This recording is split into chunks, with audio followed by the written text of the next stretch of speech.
Isang matinding pasabog ang inaasahang magaganap ngayong linggo matapos ipahayag ng ilang mataas na opisyal na inilalabas ang di umano'y ebidensya laban kay Pangulong Kuting Jr.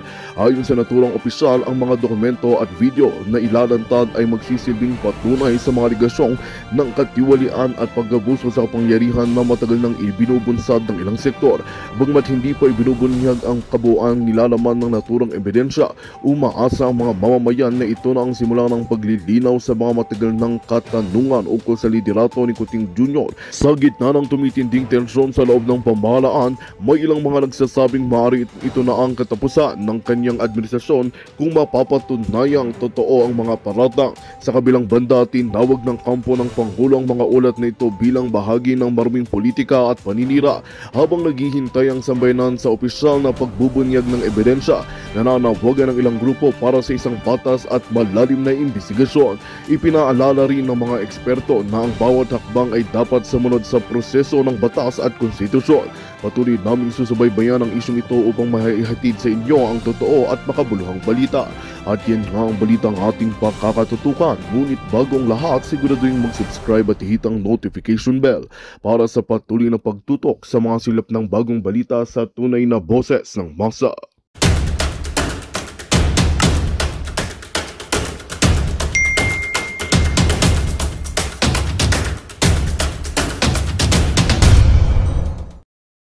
Sabi ko sa inyo, this is very Lisa Smugs. This is very yellow.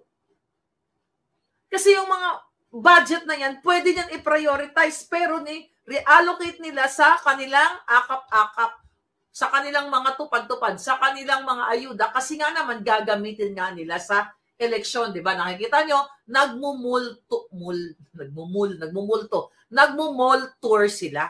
Si Tambaluslos, ginagamit nila ito na pamimigay sa taong bayan para sa kanilang agenda, political agenda. Sa 2025 election at 2028, pero kahit anong gawin nila, walang amor ang taong bayan sa kanila. Nakikita mo naman, may nakita ako sa reel na si Bangag kumakaway-kaway dun sa mga tao. I think they're like, bibigyan ng ayuda. Matamlay ang mga tao. They're there just to get the package, but not really dahil gustong-gusto nila si Bangag. Dahil ginagawa ni Bagag ang tama. Nandyan yung mga taong yan kasi kapit sila sa patalim, biktima sila ng bagyo, kayo dyan ng baha. Kaya naman kahit naman din ako, kukunin ko yung boxes na yan from DSWD kasi pera nyo naman yan. But again, kitang-kita nyo na talagang si Bangag ay wala ng ningning. Dahil ever since wala ng ningning, dahil siya ay addictus benedictus. Nakita na ng tao, okay, dahil ko naman lipstick dito. Okay, nakita na ng mga tao na sabi nga niya, palangga, nabudol din ako katulad mo. Ayan, palangga, nabudol din ako katulad mo. So again, ang magiging impact nito mga kababayan sa ginagawa nila ay para sa inyong kinabukasan na dapat kayo ay magkaroon ng mabuting paggalaw dyan, transportation, pag-transport ng inyong mga negosyo, pagpasok ng inyong mga anak, pagpasok nyo sa trabaho, pag pumunta kayo ng ospital. Ang grabe ang impact nitong ginagawa nila sa pag-reallocate, okay, ng budget instead of dito sa mga flagship project na ito o mahalagang proyekto na ito, nilalagay nila sa ayuda, mga palangga. Kaya again, gagamitin nga nila ito sa kanilang what? Kanilang agenda. Ngayon, kasi itong Mindanao Railway Project na ito, mga palangga, actually, hindi naman si Pangulong Duterte, asan na yung phone ko? Hindi si Pangulong Duterte ang nagsimula naman talaga nito. Kumbaga, wait a minute, I think na-screenshot ko. Okay. Tingnan natin yung history nito, ha. History. Okay, ito, history. Okay.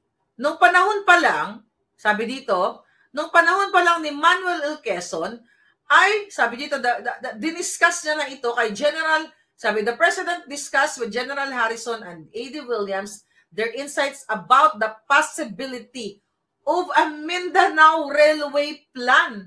Panahon pa ni Quezon, mga palangga. Imagine niyo, hindi naman talaga si Pangulong Duterte ang nagsimula nito. O, panahon ni Elpidio Quirino, Proclamation number 182, series of 1950, reserving for railroad right-of-way purpose a certain parcel of the public domain situated in the municipality of Kidapawan, province of Cotabato, Island of Mindanao. Diosdado Macapagal, Tatay ni Gloria, Republic Act number 4156, Section 3, allocating 50 million pesos for the survey and establishment of a railway system in Mindanao. Marcos Sr., ang tatay ni Bangag.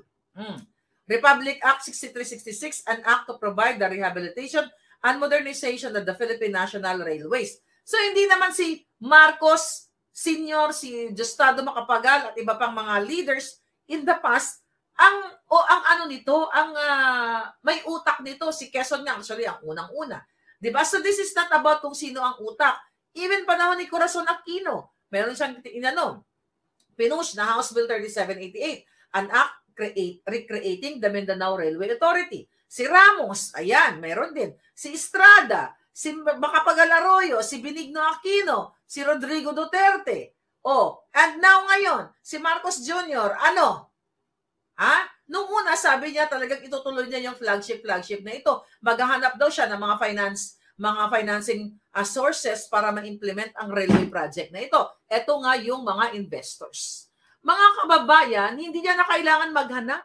Dahil ang budget na 200 billion lang ang kailangan niya.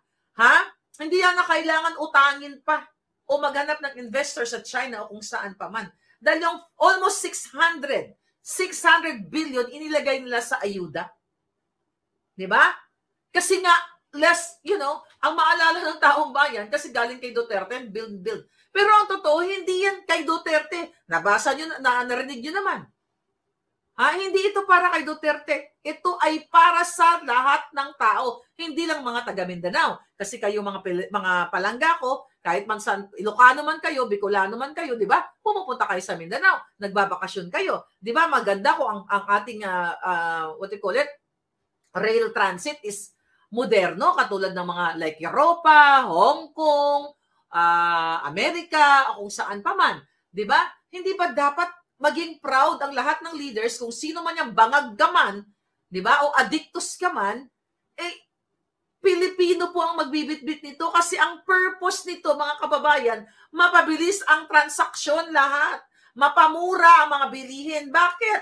Mga palangga, syempre kapag, ang kalakaran ng pagninegosyo ay mabilisan, di ba? Maraming competitors and everything, ang daming nagninegosyo, bababa yung mga presyo ng bilihin. Number one, lahat ng number one. Yung ating pagbabiyahe every single day, kung tayo ay nagbabiyahe, mga palangga, maayos. Kumpara noon, babagtasin mo pa yung bundok. Kasi, mga palangga, pumunta ako ng Davao Oriental. From Tagum, Diyos ko po, hindi pa air condition yung sinakyan kong bus. Di ba? 5 hours yata kami, kung tama yung pagkaalala ko, 5 hours. From Tagum, pumunta kami ng Davao Oriental. Yung buhok mo, malagkit na sa sa Alikabok, pagdating mo ng after 5 hours, punta ka ng Oriental, pwede nang taniman ng sibuyas pwede nang taniman ng sibuyas yung ulo mo kasi puro Alikabok. Nakikita niyo yung importansya nitong mga proyekto na ito? Hindi ito tungkol kay Duterte. Bakit ayaw budgetan ng gobyernong ito? Hindi po ito. Sa halip, inuubos nila ang pera ng bayan sa kaputahan ng wadkom ng mga bangag dyan. Hindi ito para sa kay Duterte. Dahil ang intensyon o layunin ng mga proyekto simula pa ng mga nakaraang mga leaders natin, mga nakaraang presidente, ay para ma-improve ang inyong kabuhayan. The more na maganda ang transportation, mai-improve ang what? What?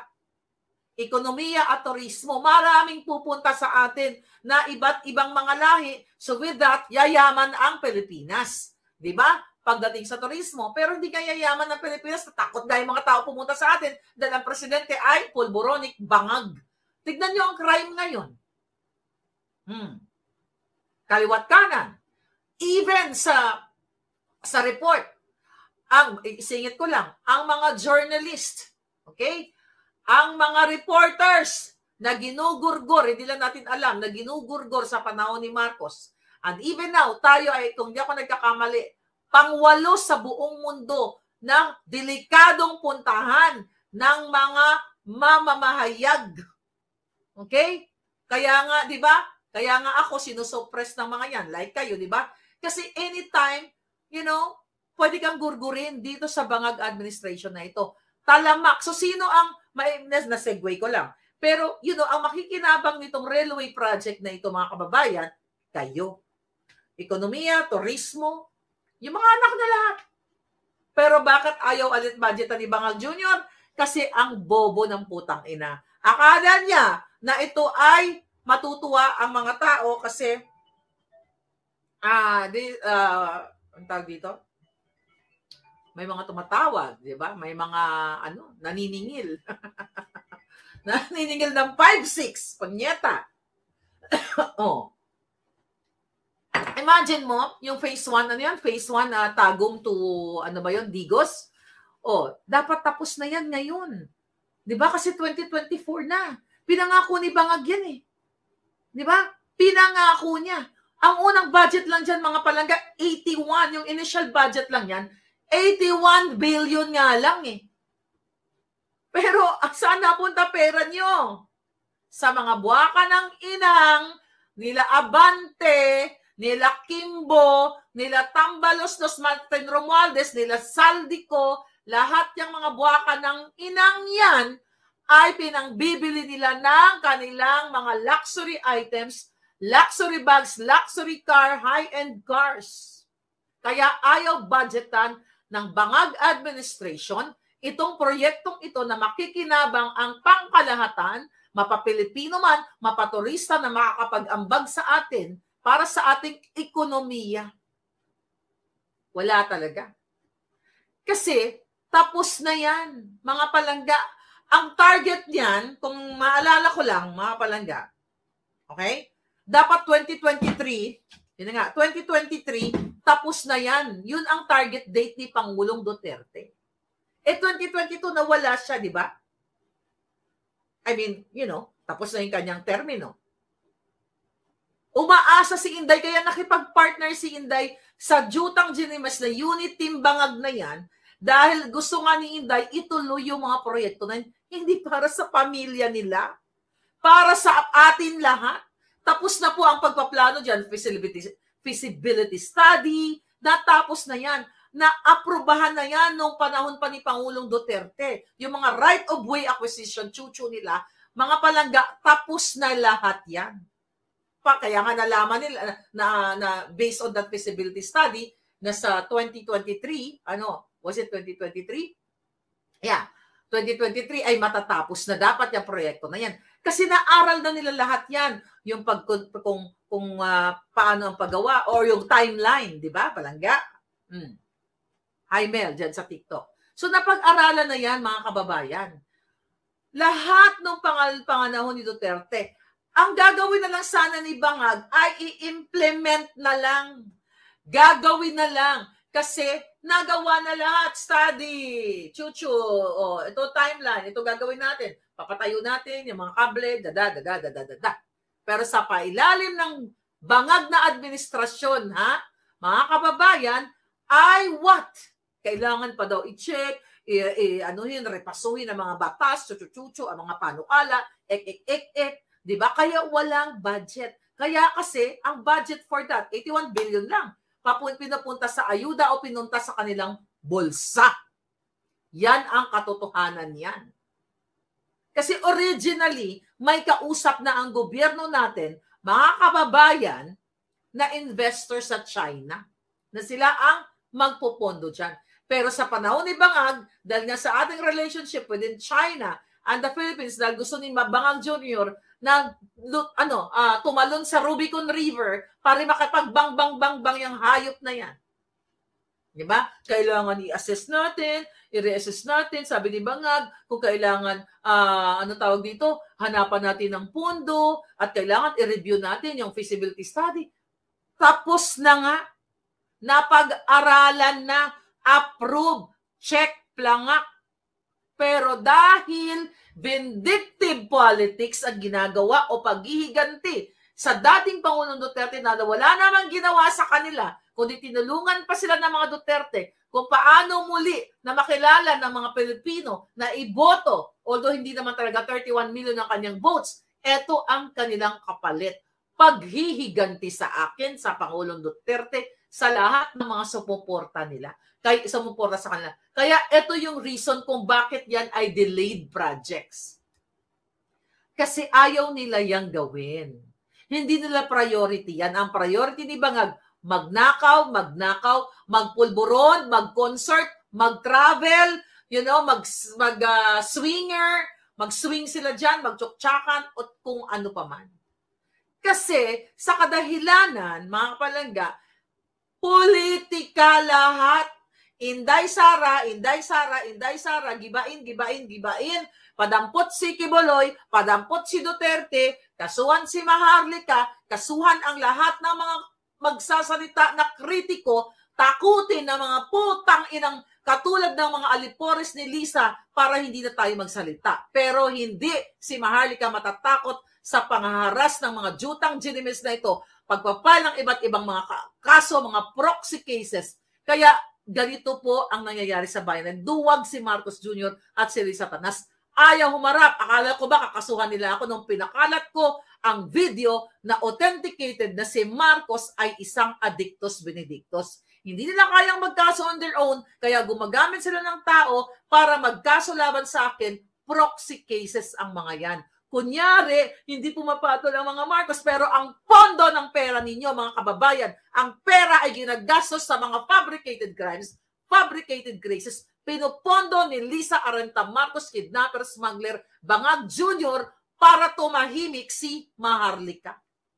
Sabi ko nga sa inyo, over my dead gorgeous body, o bago matanggal ang hininga ko, sila muna ang matanggal ang hininga. Kaya ganito na lang, nag-hire ng mga assassin sa mga hayop na yan, may death threat ako kasi ang bunganga ni Maharlika hindi tumitigil. Hindi napapasma. Parang may baterya. Parang may ever ready. Diba? 24/7 mga hitad. Hindi naman. Kaya gusto ng mga hayop na yan, patigilin ako. So, mabalik tayo dun sa Mindanao Rail Project. Dami naman tumatawag sa akin. Nabayad na ako ng utang ko. Pwede ba? Mamaya na? Buiset. Okay. Chika lang. Diba? So, napapakita natin na itong bangag na gobyernong ito, wala talagang political will. Meron siya pulburon will. Diba? Kasi yung ginagawa niya, very noy-noy eh. Very yellow. Iset aside mo na yung project. Titignan muna natin yan. Tignan natin yan. Pag-aralan muna natin uli. Tignan natin ang feasibility study, eklabush. Tapos na nga eh. Aaralin mo pa uli? Mag-aral ka kaya ba nga? Total undergraduate ka naman na hitad ka. No offense sa undergraduate. Wala tayong problema yan. Kung undergraduate ka at successful ka sa negosyo. The problem is nagsisinungaling si Bangag. Diba? Yan ang binato sa kanya ng mga dilawan. Dati na undergraduate. Kaya mag-aral ka Bangag. Imbis na yung aral-aralin mo yung jutang ginimis na feasibility study na yan ay tapos na nung panahon ni Duterte. Wala na nga, tipid ka na nga sa gagawin. I-implement mo na lang. Gagawin mo na lang. Tapos ngayon, hindi nyo ba budgetan? So malinaw pa sa sikat ng araw na ang Mindanao Railway Project na yan, mga palangga, ay maaantala dahil pinupolitika ni Lisa Tanas, ni Bangag Jr., dahil nga ito, akala niya, dahil Bangag siya, akala niya ang nag-originate niyan ay ang Pangulong Duterte. Nag-initiate lang si Pangulong Duterte na dapat kumuha tayo ng funding, kumuha tayo ng, ng gawin natin ito, Hi, Sam John. I'm sorry I can't let you in. I can't let you in palangga kasi live ako sa YouTube and Facebook. Pag soul live lang natin sa TikTok, pwede. Tsaka si Prince kanina, nakita ko rin yan. But anyway, ganun pa man mga kababayan, itong kaletsya ng Bangag administration na ito, ay Cecil Mueller. Okay? Jerry, mabuhay palangga, sabi ni Yan. Watching here in New York, sabi ni Flory Gerlan. Thank you, Palangga. Okay. Kinukontempt ng mga mangmang sa batas ang isang attorney Zolaican na naglahad ng tamang batas. Truth hurts, sabi ni Duchess Fiona G. Exactly. Exactly, mga kababayan. So imagine mo, ikukontempt nila.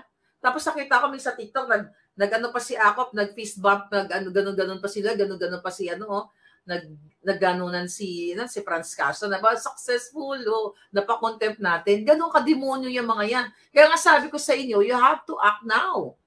'Di ba? Lahat ginagawa nila bangag para maalis si BP Sara, sabi ni Palangga. Solid maharlikan ako. Puro kriminal sa sakwak.com, sabi ni Becky Lynch. Cora McCarver, huwadkom sila na ang investigators, prosecutors. Tama. Sabi ni Cora. Highlight natin. Sabi ni Cora McCarver, huwadkom sila na ang investigators, prosecutors, judge, juries, at mga walang hiya talaga. Exactly. Sila na lahat. Sila na yung auditor. Sila na yung COA. Sila na lahat. Sila pa police.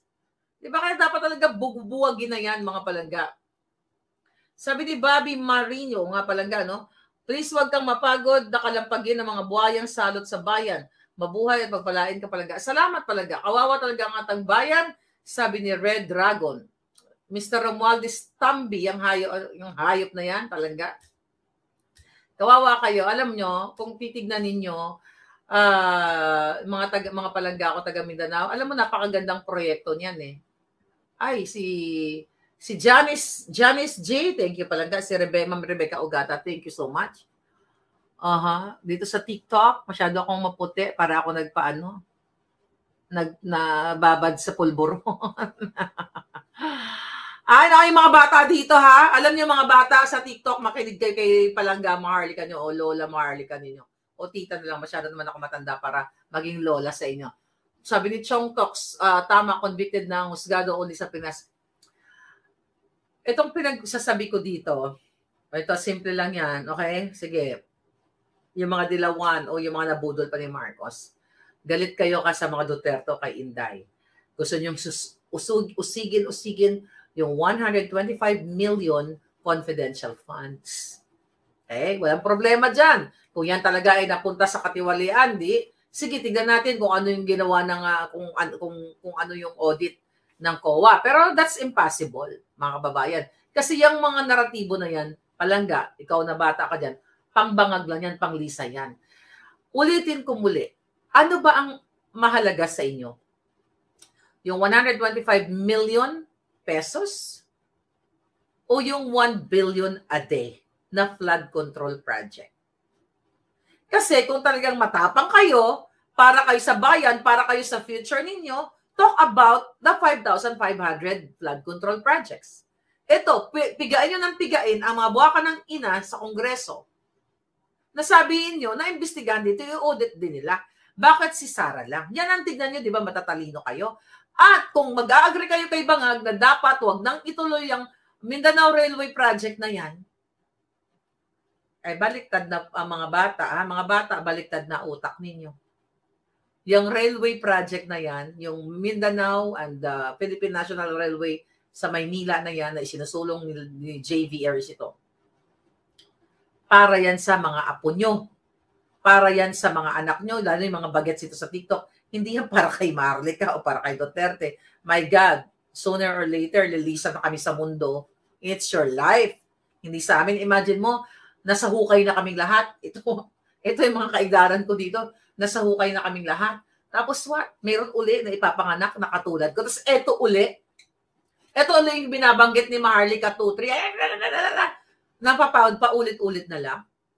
So I hope mag-isip kayo. We are doing this. I am doing this dahil sa advokasya ko na makita ko ang mga kabataan na hindi kayo nagagahasa, hindi kayo napapatay, hindi kayo narariding in tandem, at malaya kayong nakakapasyal sa mga parke, bitbitin ang inyong mga anak, maraming mga facilities, kahit sa mga public facilities like parks, simple lang yan. Pero yan ang buhay na pwedeng maibigay sana ng matinong leader. Yung malaya ka makalakad, pupunta ka sa park, magpapahangin-hangin ka, dalhin mo yung anak mo, nababudgetan yung mga swing, Yung mga swing, yung mga slide. Tignan nyo yung mga swing sa mga parke nyo. Sige nga. Hindi ba pag nagsaslide ang mga anak nyo may kalawang? Minsan masasabit pa yung puwet. At pag nasabit ang puwet ng inyong mga anak, anong tawag doon? Masusugatan, ma-infeksyon, matitetano, pwede pa matsugi. Ganyan kabulok ang Pilipinas dahil sa bangag na administrasyon. Inumpisa na sana ni Duterte, gurgurin na lahat ng mga bangag. Ang daming pera na pupunta lang sa tang-inang ayuda na yan. Pwede yan sa bawat barangay kung ako ang maging presidente nyo. Sa 2028, lahat ng parke ng mga bata ay maayos lahat. Hindi siya pro na maaksidente, mabunggo ang ulo ng bata, masabit yung buli ni Totoy sa slide, di ba? Bakit ko alam yan? Ang mga anak ko, no, mga bata sila, dinadala ko sa park. Yan yung mga tanong ko sa sarili ko. Putangin ng gobyernong ito, sabi ko. Imbis na itong mga slide na ito. Anong ginagawa namin noon? Ang gagawin ko, naglalagay ako ng tape. Ito, true story. Naglalagay ako ng electric tape. Meron kaming park na pinupuntahan sa Quezon City. Yung anak ko gusto mag-slide. Ito, true story. Ang ginagawa ko, nagbabaon ako ng electric tape. Nilalagyan ko ng electric tape yung ano na yon. Yung part na yon na yung atako na bala. Kalawangin na, anak, mag-slide ka. That's true story. Kaya marami akong naisip na mga magagandang proyekto sana para sa mga future ng mga bata. Like yung mga akala nyo simple lang yan. Yung mga palaruan na yan, yung mga park na yan. Mga kababayan, informative years yan ng mga bata. Diyan nahuhubog ang inyong mga anak through those experiences ng mga toddler, mga kinder. Imagine mo, naalala ko yun. Nagsastudy yung mga anak ko, awang-awa ako dun sa mga bata na naglalaro din. Kaya ang ginagawa ko, pumupunta ako, nilalagyan ko ng tape. Ako pa naglalagay ng tape nun. Di ba? Nireklamo ko naman sa barangay. Nire-report ko pa sila. Malapit yung park namin na simbahan eh. Kasi yung, dyan sa Project 8. Dyan sa pangalan yan. Basta, wag na natin bagitin. Okay? Inaano ko yan, nilagay ko. Ang dami kong reklamo sa mundo dito kasi, nakakapag-travel tayo. Ngayon, yung mga parks dito, hindi naman perfect lahat.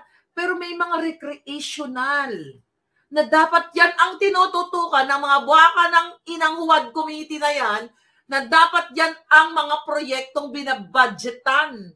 Ang mga parke, teka mo, mga bata ninyo, kumusta kayo? Reaction TV, thank you, you're here. Di ba mga bata ninyo, kaluoy man sila. Simpleng mga bagay yan, pero yan ang makakapaghubog sa mga bata na kapag sila ay lumalaki. Na nakapag-slide sila, ng bata sila, kasama yung kanilang mga kapitbahay, or something. Memories yun eh.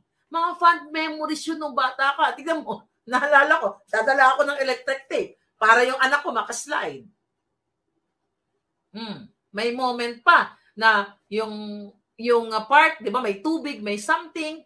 Ang gagawin ko, hindi naman ako bumili ng graba, pero kumukuha ako yung sand sa gilid-gilid para itambak ko doon. Kasi mga maliliit lang naman na butas-butas na ganyan. Yun dapat yan tinututukan ng mga proyekto ng Huwad Committee. Pero anong ginagawa ng mga buwaka ng ina? Bibili si Kimbo ng mga mamahaling bag, Rolex, si Abante, pinapakita mga high-end cars. Lahat naman yan sila. Lahat yan sila. Sila lang yung mga napicturan. Si Tambalusdos, bibili si Saldico ng mga chopper and everything. Kaya kaluoy kayo. Ako, sinasabi ko to sa inyo. Kasi bilang nasa ibang bansa, nakikita ko po yung pagkakaiba. Hindi lang ng Amerika. Kahit pumunta ka ng Thailand, mas improve sila. Pumunta ka ng Asian countries. Pwede tayo maging Singapore-like. Yung sinasabi ni Bangag. Pero asan na Singapore-like niya? Dugyot-like na. Kaluoy talaga. Kaluoy ang mga future ninyo, mga bata dito sa TikTok. Kawawa kayo. If I have a magic wand, ang unang proyekto ko, yan. Ang una ko pala ay bangin kasi lalaglag ko silang lahat doon. Lahat ng mga kawatan. Bangin, Mga yan, mga public parks, gusto ko pagandahin yan. 'Di ba? At gusto ko ito pa ang mga gusto kong gawin. If I have time, I hope I have a lot of time in this world to do things na gusto kong gawin. Yang mga bawat barangay, dapat dyan may mga pub, may mga library. Masarap pa rin magbasa. O, 'di ba? Maisingit lang ng mga actual, ganitong libro kaysa sa internet. O, 'di ba? Yung mga softbound, hardbound na book. O, yan, Kingmaker, andyan pa lang mag-message na kayo dyan. Masarap pa rin, gusto ko, Attorney Vic Rodriguez. Ayan, para sa Senado yan, next year. But anyway, eto yung mga gusto ko na napipicture ko na sana sa Barangay 1, mayroong library. Maliit lang na library. Tayo, mga OFW, we can donate books. Maybe we'll start. Ito din kasi mga kapitan na ito, mga bayaran din to eh. Dapat kayo mismo eh. Pero we can connect maybe later on. Cathy Binag, we have a lot of plans in this world. We can connect sa mga barangay kahit galit kayo sa akin. Maybe later. I don't know. Ang daming mga gusto kong gawin. Na alam ko naiisip naman to, hindi naman ako nakaisip nito, ng mga tao dyan, mga taong gobyerno na dapat nagagawa. Bawat barangay dapat may library. Bakit ko gusto yan? Kasi nung ako'y nag-aral, ayan na naman, balik na naman, baka maiyak na naman ako. Maiyak na naman si Inday. Nung ako nag-aral, 'di ba, sa probinsya at saka sa Manila, 'di ba? Walang ganung accessible kasi nung unang panahon, Diyos ko po, hirap ng buhay, 'di ba? Walang accessible na library sa isang barangay, wala eh. Kaya yung mga bata, ang ginagawa namin, naglalaro lang kami sa pilapil. Very physical yung mga activity namin. 'Di ba? Kung gusto mo mag-aral, magbumili ka ng libro, pupunta ka pa o wala namang national bookstore sa probinsya namin eh. Meron doon mga Magandang balita ang hatid namin sa inyo ngayong araw. Sa pagtatapos ng aming balitaan, nagbigay kami ng mga mahalagang impormasyon. Maraming salamat sa pagtutok at pagsuporta sa aming programa. Huwag kalimutang manatili sa mga susunod na araw para sa mga bagong balita at mga kwento na dapat nating abangan. Mula sa Boses ng Masa, magandang araw, Pilipinas!